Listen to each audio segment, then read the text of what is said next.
afternoon and welcome to the Multicultural Media Online Conference. We are hosted by the New South Wales Ministry of Health, Multicultural Health Communication Service, and Multicultural New South Wales. It's a pleasure to have you joining us again for this session. We have with us today, of course, our Senior Medical Advisor from New South Wales Health, Dr. Jan Fizzell.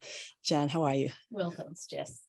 Thank you. And also a special guest joining us is the Clinical Associate Professor, Dr. Habib Bhurawala, and he is the head of Paediatrics at Nepean Hospital, who will speak about the importance of vaccinating your children, especially during this winter.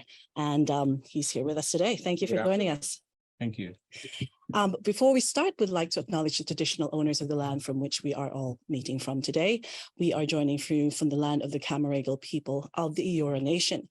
We pay respects to elders past, present, and emerging, and our Aboriginal colleagues and community members. We also pay respects to leaders and elders represented from multicultural communities in this session today. We have only 30 minutes and we have experts here to speak about the importance of vaccination and COVID-19 and public health updates. We do want you to ask your questions on the chat. We'll also have information with links for your community that you can share with your networks. But now we'll start with Dr. Jan with the question, how are we going today with COVID-19 and the numbers? Yeah, so at the moment, our COVID-19 peak that we've recently had seems to be on the way down, but that doesn't mean that COVID-19's gone away. Unfortunately, we still know that there are a large number of people who are still getting sick each day. So we still need to be aware and we still need to remain vigilant and, of course, take those messages of staying home when we're unwell. And of course, for people who've got chronic medical illnesses, making sure that they have a plan for what to do if they do get sick.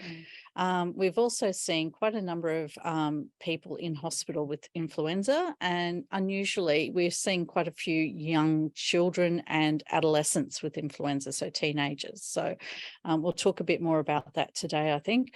And we've also have respiratory syncytial virus, RSV, around, and so again that can also impact people. So the winter viruses are well and truly with us, and we do need to stay careful and stay vigilant.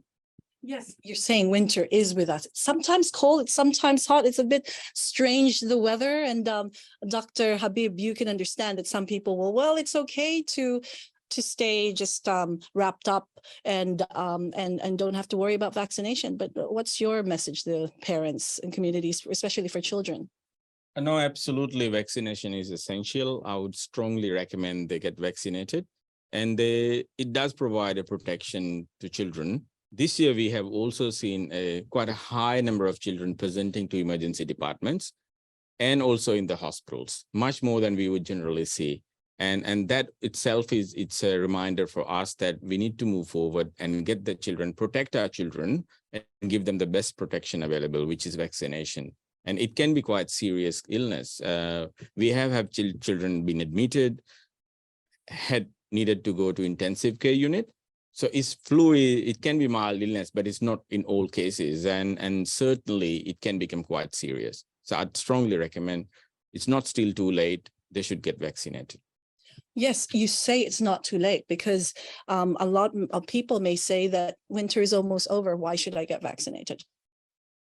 Look, still there is a winter and peak. We are just at the peak, but we've not finished. And we continue to see the high number of cases.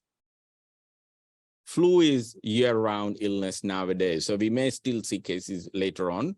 And we also have to remember that we just had a school holidays and now schools have restarted and children are all going to be together, and that sometimes can lead to increase in cases. And we are predicting that there may be, we're worried that it might go up. And that's another, I think, reason we're urging community to go ahead and get the children vaccinated. Dr. Jan, thank you, Dr. Habib. Dr. Jan, with Dr. Habib just said, yeah, cases could rise now with the school holidays, but that could be influenza and COVID as well. That's right. And so that's a really important point, that when you are unwell, that message of staying home until you're better is really important. I know it's really tempting, especially with some of our students who are particularly keen to get into school, studying for their HSC and so on. But supporting them to stay home if they're unwell is a really important thing. And also thinking about where you're getting together for family gatherings or friendship gatherings, about not going to those family gatherings or friendship gatherings if you're not well, and also keeping kids at home if they're not well. And again, if you're a person who's expecting visitors, discouraging people from coming to visit you if they're not well. So those things that we learnt during COVID are still important for flu, still important for COVID, still important for other influenza-like illnesses that are still around this winter. Thank you, Dr. Jan. Now, Dr. Habib is also the National Vice President of the Australian Islamic Medical Association, or IMA. Being part of the community, you know the concerns that people may have, where Dr. Jan said just keep them at home, but sometimes families want to go to gatherings, and people say, well, and they feel that they don't want to be being disrespectful to families. What does he say about that? I think that's very important, and we need to absolutely be certain that the safety is very important. The safety of everyone in the community, particularly the elderly, the vulnerable, the ones with, illnesses such as diabetes, heart disease, kidney disease, cancer, and so on. They can get severe illness very quickly. And the same is true for children. We seem to seeing. So when you go out and meet, when you have symptoms, you're increasing the risk of transmission within the community. And that certainly is for the safety of ourselves and also for everyone else in the community, our loved ones. We should avoid going out. As Dr. Jan said, I'd still say that we need to follow the precautions and resist the temptation of going out till you're completely unwell and you're not symptomatic, just to avoid transmission. It's very important for us as a community to come together and go through this winter together. Thank you. We have a question from Zia Ahmad, editor-in-chief of the Australian Muslim Times. My 40-year-old daughter is admitted at Liverpool Hospital suffering from para-influenza, while my 11-year-old granddaughter has a nasty sore throat and mild temperature. How contagious is para-flu, and is there a vaccine for children against it? So para-influenza can spread in a similar way to influenza and as well as COVID. So it's that droplet spread mostly, where when you cough or sneeze and those droplets get expelled, other people can breathe them in, and that's how it spreads mostly. It can also happen if you've got a lot of discharge and it goes onto the surfaces, and then again, somebody else has touched it and then put it to their nose and mouth. So it's really important that those things that we did during COVID can help. So things like wearing a mask, things like making sure that we keep our hands clean and making sure that we're there. I'm very sorry to hear about your daughter and the illness that she has. Unfortunately, we don't yet have a vaccine against para-influenza. It's a different virus to influenza. And so we don't have a vaccine, but it's certainly something that can cause quite serious illness. Would you like to add to that? No, I think, yeah, sorry to hear about, and wish both of them well. As Dr. Jan mentioned, it's quite infectious, and it's likely that your granddaughter may have caught just within the household and others, which is often common. And that, again, it emphasizes, and I'm just urging all the parents and community members and also the members of public and media to really spread the message that it's still not too late. You can vaccinate, especially at-risk group, but we would just recommend, everybody try and get a vaccination. It's also not difficult to get a vaccine. You can visit your GP, or you can go to the pharmacy, and it's quite easily available. So I'd certainly say, while para-influenza doesn't have a vaccine available, all the other public health measures, as Dr. Jan mentioned, that applies in all the respiratory illnesses. There are other viruses that also go around in winter, such as RSV, apart from flu, and also COVID. So all of that, staying safe, staying at home when sick, hand washing, using masks, they're all still very important at all times. Also, Dr. Habib and Dr. Jan, one of the questions, I guess, is when is it time to take your child or a person who's sick in your home to the doctor? How do you know? Because sometimes it's the same symptoms. A lot of the people will say, look, you'll get over it, you're drinking the right medicine. When do you know it's time to really know that it's an urgent matter and an emergency? Yes, a lot of viruses present the same way. And I think that we see that. What I would say is, you know your child the best. You know, it's not within your, the child is not like that, usually not drinking or eating what they would be. They may be looking pale or mottled or looking unwell, unhappy, crying, listless. All of those would worry me. I would say that you should get some advice if you see any of those symptoms, high fever, not improving despite the medication and others, you should get help. You can call Health Direct or you can talk to your GP, but get a medical assessment. Don't wait till it is too late. And it's always, when you're not sure, it's always safe to ask and get an advice, get an expert advice. And there are services and they can call. Yes, Health they can Direct. call Health Direct phone. If you're not sure if you should go to emergency department or you should treat at home or you should go to your GP, especially after hours. And so you can certainly contact Health Direct and they will help you direct the call accordingly. And they will, I think based on that, you might be able to get some more advice. But so I would strongly recommend when you're not sure, always seek medical advice. And it does say in that Dr. Kerry Chan had said that the latest New South Wales data is concerning because there is a 37% increase in emergency department presentation. So that means that parents are taking their children, they're looking at precautions. That's right. And I think that's the thing. The emergency departments are for emergencies. And so that's where ringing Health Direct, if you're not quite sure, can really help you understand whether you need to go to emergency, whether you might need an ambulance. And one of the things, of course, for people is that the translation, the TIS service can also put you through to Health Direct in your own language. So if you are concerned about accessing advice in your language, to make sure that you call the TIS and ask to be put through to Health Direct. And that way you can get information translated particularly for you so that you know what's going on. And so you can make that assessment as to whether you need to go out. Because I know it can be really hard, especially if you've got more than one child at home, bundling people into cars, waiting for a long time. But at the same time, we'd always rather see, 3 kids who didn't need us than miss 1 kid that we didn't. So I think it's really important that if you're uncertain, that Health Direct number, particularly for parents, is a huge advantage, and they will triage you to the right care in the right place at the right time.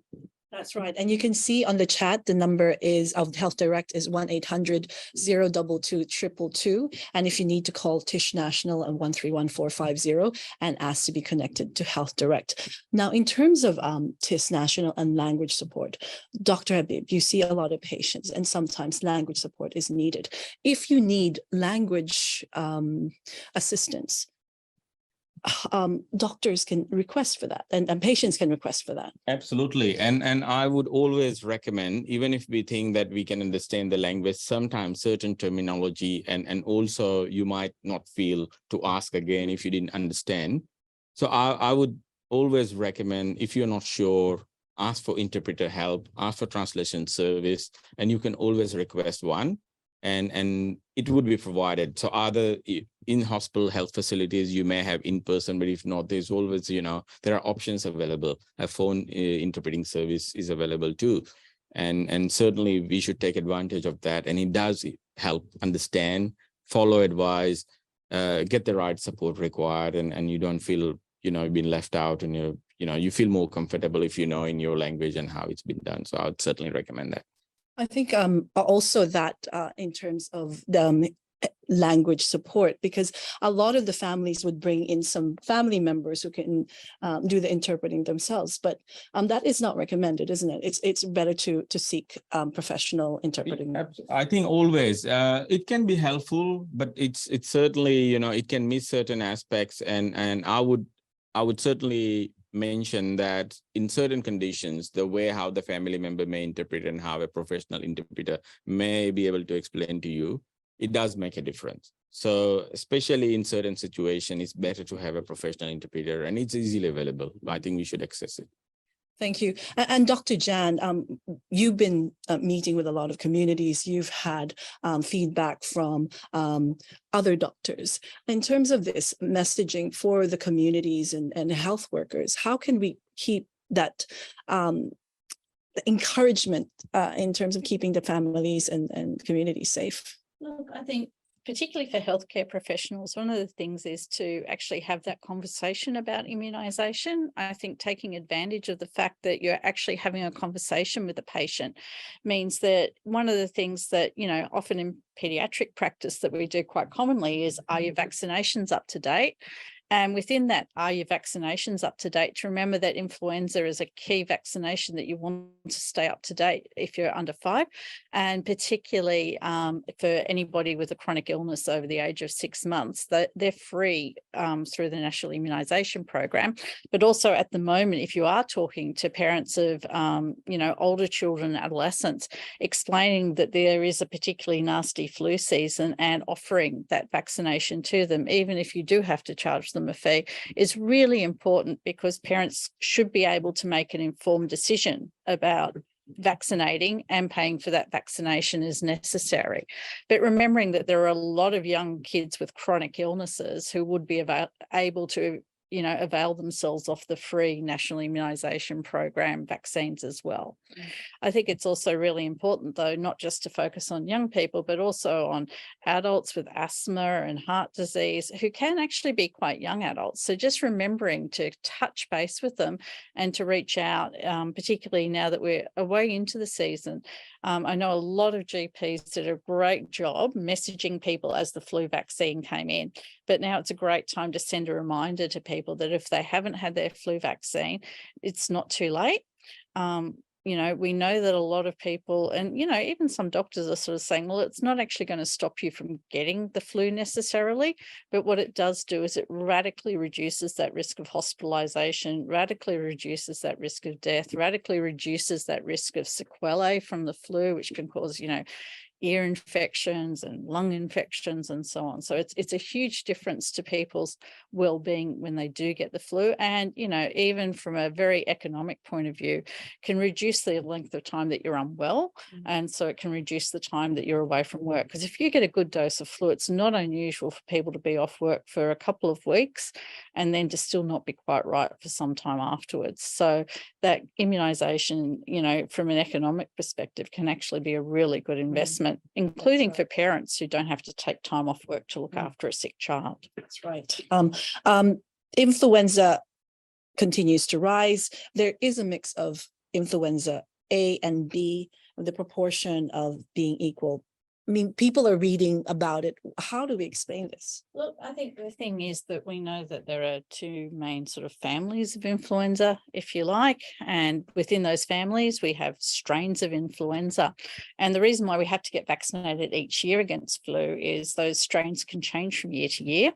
Our experts internationally look at what flu is circulating in the world and try and match what's in the vaccine to what flu is circulating. Now, this year, we've got an excellent match between what's circulating, what's in the vaccine. Some years when we give the vaccine, we go, oh, it's not such a great use, but match this year, but, you know, it's better than nothing. This year, it's actually a really good match, which makes it a really good year to be vaccinated, because the chances are that if you're out and about, you're going to run into flu, and there's a very good chance that that vaccine is going to make a meaningful difference to your outcome when you're with the flu. You know, it could be the difference between 7 days off work or 3 days off work. It could be the difference between ICU or not in ICU. And for some people, it could be the difference between being alive and not. So that vaccine, really important this year and really effective this year.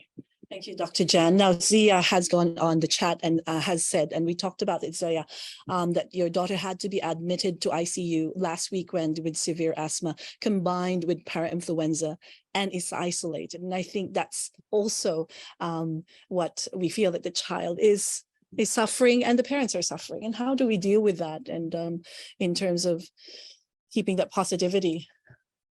I think, and Professor, you can pick me up on this one. I think one of those key things, and asthma is really hard, and we know that all these respiratory viruses can trigger that asthma. And I'm, you know, having those asthma management plans up to date for your kids, really important, and being ready to kick off on those preventers as well as the responders, and having that escalation for when you need that next step, because, you know, the parents can do absolutely everything for their child. They can look after them well, they can protect them well. We still know this may happen, but there are steps that we can do to try and prevent this from happening. So it can't, you know, nothing works 100% all the time, but having those plans in place can really help. Yeah, no, I agree. And it's important to also see that when you have influenza or flu or any illness, you might start with that and it can develop into a secondary condition. You can have a pneumonia, it can get complications, as Dr. Jan mentioned. It can affect kidneys, it can affect liver, it can affect other air systems. So when you have a condition and you don't have a vaccine against, like flu, and that can result in a secondary pneumonia or something else, and then that can become even more nasty. So preventing is much better than having a treatment and so on, and, you know, picking up it late, again, highlights it. And I'll still emphasize the importance of ensuring all the public health messages, you know, using the mask, hand washing, simple measures, but they're very effective, very important, and we must keep all the time. It's not just for COVID. I think we should just adapt it as a part of our routine. And that is very, very important moving forward. All of those are highly contagious conditions. And when you are indoors, using masks, or try and use outdoors, have open spaces when you do that. And if somebody is sick, stay at home and avoid spreading further. Now, Dr. Habib, you, like Dr. Jan, during COVID and still now, have been going out to communities and promoting these messages to communities, but there are still those who are still hesitant with the messaging of vaccination, and some are more even afraid now than ever because of some of the news that they've heard that could be misinformation. And how do we deal with that, and with the misinformation? How do we encourage people to just follow? Look, I think the vaccines, if we talk about influenza vaccine, is quite safe, and it's been tested, and it's been around, and millions of doses been given, and we don't see any still reported and any adverse events and so on. So it's pretty safe to take it. It's very easy to take it, and it doesn't cause some people say that you might feel very mild symptoms. Sometimes you might feel a body ache or headache or mild flu, but it's nothing compared to the actual flu illness if you didn't get it and you get it. So I'd certainly say that it is safe. We have had COVID vaccine for a long period of time, and I certainly can get for enough time for us to really see what it does, and it is effective. And it is also important to think, and I think we have to be making sure that we are up to speed with our boosters with COVID, and those who need it, those who require. I think certainly we need to be up to date with all vaccinations. Just not COVID, just not flu, all of the vaccines. They're all very important in our, yeah. And also, Dr. Jan, in terms of the messaging, where there's a lot of misinformation with some news reports, people are getting news from overseas and from other sources. How could we make sure that they're getting the right information? So I think it's really important to know that in Australia, we have a medicines regulator called the Therapeutic Goods Administration that independently assesses vaccines and other medicines for safety, and also monitors any reports of adverse events. And that's a really important step in Australia to making sure that the vaccines being marketed here and being made available here are safe and effective. It's super important to understand that whilst, side effects can happen from vaccination, they are really rare, whereas the sequelae from these illnesses that we're talking about are actually quite common. So some people say, well, one of the examples was pericarditis and, the COVID vaccine, which was a very rare side effect in adolescents. But we know it's not uncommon for adolescents who get a viral illness, including COVID-19, to actually wind up with pericarditis as a result of getting sick with those illnesses. And so it's really important to understand that, whilst there's sometimes a very, very tiny risk from the vaccine compared to the risk of actually getting that illness. It's, those side effects are 10,000 times more common when you actually get the illness compared to the very tiny risk of the vaccine. And I think that's really something that is hard to comprehend, that, somebody says, oh my goodness, they got this vaccine, something happened. But getting that illness is actually, usually 10,000, 100,000 times more likely to cause those issues than actually anything that you'll see from the vaccine. So it doesn't mean that nothing ever happens from a vaccine. Things can happen, but the illnesses are so much worse. And there's information on the New South Wales Health website with. Absolutely. And I think that's the thing that, in Australia, we have a transparent reporting system. We actually go out of our way to really monitor for safety of vaccines. Within New South Wales, a side effect of vaccine is actually a reportable disease, particularly if it results in hospitalisation. So it's not like we ignore that there could be issues, but what we do is, like with all medicines, or whether you have, particular foods, or whether you decide to do whatever we do in life, it's about putting those risks in proportion, and the risks of these diseases is so much worse than the risks of anything else. And particularly this year, normally we don't go out of our way to talk about flu vaccine for adolescents who are generally well. But this year, our monitoring is showing us, and, the experience of our clinicians is our hospitals are full of kids that we don't usually see in hospital with flu. And that's why we're out talking about it. Yeah, so children under 16 years of age, they overrepresented in total hospital admissions and emergency presentation across New South Wales. So they are disproportionately represented. So that actually telling us that, which we didn't commonly see that. And in fact, between 5 and 16 years children, which are not, even older children, they're getting quite sick as well. We have had children admitted to the ICU, intensive care units, and that's just showing that how serious this can get.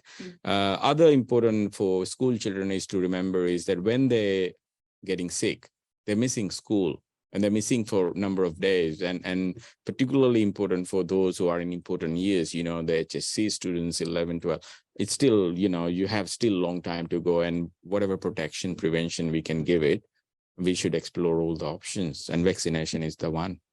And being in your role as head of pediatrics at Nepean Hospital, you're probably seeing a lot of the parents and having to deal with that too. Yeah, we're certainly seeing a lot more presentations and admissions this year than last few years, and even before COVID. So if we even compare pre-COVID, the number of cases this year, they've certainly gone up. And that's why we're urging the community members to take up this, even if they hadn't considered previously, to strongly take up vaccine, and also to take all the protection measures as we've discussed today.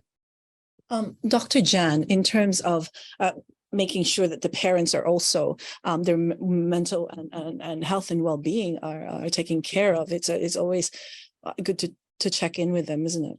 Absolutely. And, particularly if you know that there's been a parent who's had a sick child, or a parent who's had a rough run of, one kid after another, just checking in, doing things like dropping off a meal, doing things like, taking care of an errand so that they've got their hands free to do things. And I think it's that whole idea that as a community, we can wrap around people. It doesn't mean that we're actually always in somebody's house holding their hand, because that's how we can spread diseases from one household to another. But that those things that we started doing COVID about, hey, I haven't seen you for a couple of weeks, are you okay? Those things that we did during COVID around, supporting each other, they remain really important today. So it's important that we don't forget. We learnt how to care for each other when we were sick during COVID. We need to remember how to keep doing that now that we've got other things going on in our lives, and taking the time to, reach in, because, having sick kids can really take a lot out of a family, and can take a lot out of mental exhaustion as well. So when everyone's feeling better, even, when everyone's well, giving those parents a bit of a break to get back on their feet after they've been looking after the kids, also really important. Thank you, Dr. Jan. There is a question from Sonam Paujo. Is flu vaccine for 10-year-olds covered by Medicare? So for 10-year-olds who have chronic illnesses, yes, it is, but otherwise it's very inexpensive to have it done. And I know for some families, you know, the fee that it can cost to see a GP or to see a pharmacist can add up if you've got a number of children. But I think this year it's an investment in your children's health, and it's also an investment in being able to go to work and keep things moving in the family. So I think this year it's a particularly important investment for families to have their kids vaccinated. So it's not free at the moment in New South Wales unless your child has a chronic illness. If they have a chronic illness, the vaccine itself is free. But again, I'd view it as an investment for my family to keep us all safe this year.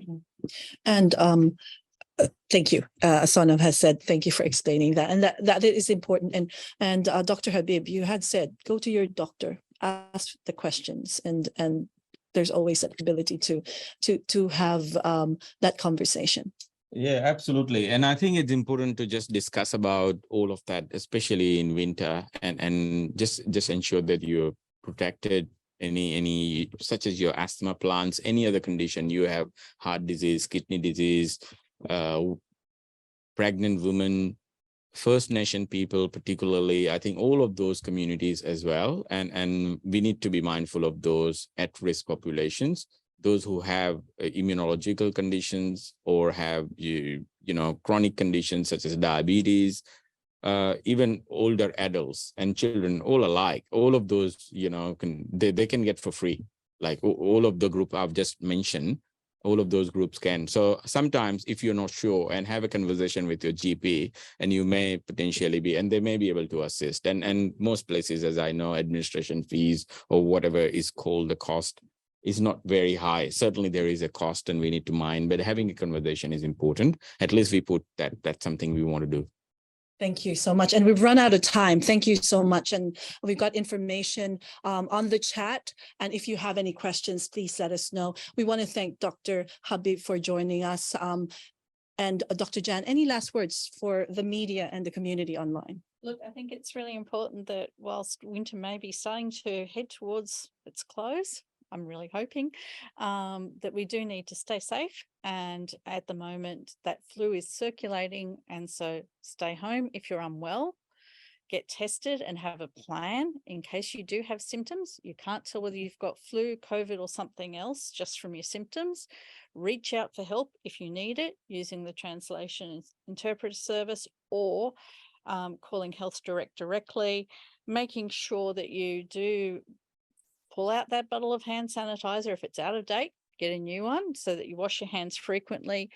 Wear a mask if you're in a crowded indoor place and on public transport. And if you are getting together, think about it, even though it's a bit chilly, getting together outdoors, just put on a few more layers. Thank you, Dr. Jan. And Dr. Habib. Protect your children. I would say that being a pediatrician, I think the young children and old children alike, I think this year, because we've seen across all age groups, it's very, very important that we certainly take more precautions to take care of our children, and also watching for any signs if they are unwell or ill, just keeping extra precautions. And as Dr. Jan mentioned, all of those are very, very important. And certainly we need to get through winter, but we also have to prepare for the rest of the year. So if you haven't still vaccinated your children, please talk to your GP, go to the pharmacy, have a discussion. Thank you. Thank you so much, Dr. Habib, Dr. Jan, and thank you for joining us. It's been a pleasure having you for this session, and we hope you can join again in the next 2 weeks. We have this recording available for you. We'll have it sent through to email and on our website on the Multicultural Health Communication Service webpage. And we want to say to Zia, I'm hoping for this fast recovery for your daughter. And to everyone else, please check in with everyone, lead with kindness, and take care. And we'll see you again next time.